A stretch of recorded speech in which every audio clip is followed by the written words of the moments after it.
A few years ago, if you were looking for a budget hatchback, it was a no-brainer to get yourself a VW Polo Vivo. But in 2023, a lot has changed and the competition has become even stiffer than what it was back then. So today, we have the Polo Vivo 1.6 Highline with us, and we want to find out if it's still the bargain buy it was a few years ago.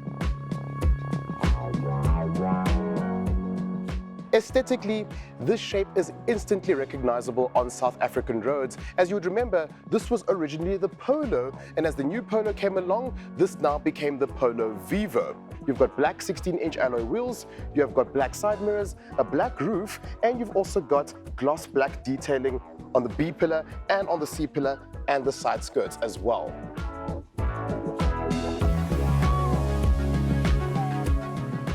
Sitting inside this Polo Vivo, there is a lot of familiarity. We know this interior, and for me, the Polo Vivo has always been a car that is a high-quality product both inside and out. In terms of tech, we have got a touchscreen infotainment system. As you can imagine, Apple CarPlay, Android Auto. You've also got a USB port in here. You can also put in an SD card, and you can also plug your auxiliary cable directly in here. Manual aircon, multifunction steering wheel. We've also got 2 airbags, ABS and EBD, so from a safety perspective, this Polo Vivo is pretty kitted out. The only criticism I have with this vehicle is for 2 things. I have got manual adjusted side mirrors, which I think in this day and age should be automatic, especially considering that the competition gives you automatic adjustment, and as well, we don't have full electric windows. Isn't that a bit weird? Surely, in a Vivo like this, when the competition is so stiff, you should have full electric windows, VW. Come on, we can do better than that. The Vivo will comfortably seat 3 in the back, and there's even a cup holder conveniently placed in the lower middle section. Boot space is a decent 280 liters, which we feel is more than enough for who the car is intended for.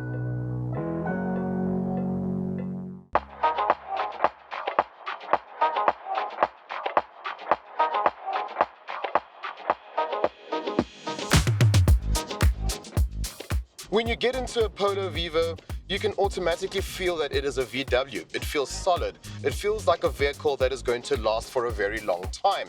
And I've always enjoyed the way these cars drive because they feel like a brand that you can trust. It doesn't feel flimsy. On the road, it feels like you can take corners with confidence, and you really can. You can almost go as far as to say that a Polo Vivo feels quite fun on the road. There's a chuckable nature about this vehicle, and I think it's the way that the suspension has been set up and the steering of the car as well feels quite nimble.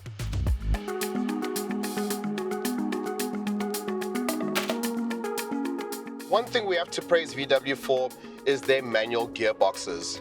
VW manual gearboxes have always been a pleasure to work with, and it's no different in this car. The clutch is nice and light, and the shift action feels quite precise. So it's quite easy to live with this car, even if you're going to be stuck in traffic. There is the option to get a 1.6 automatic, but that only comes in Comfortline guise.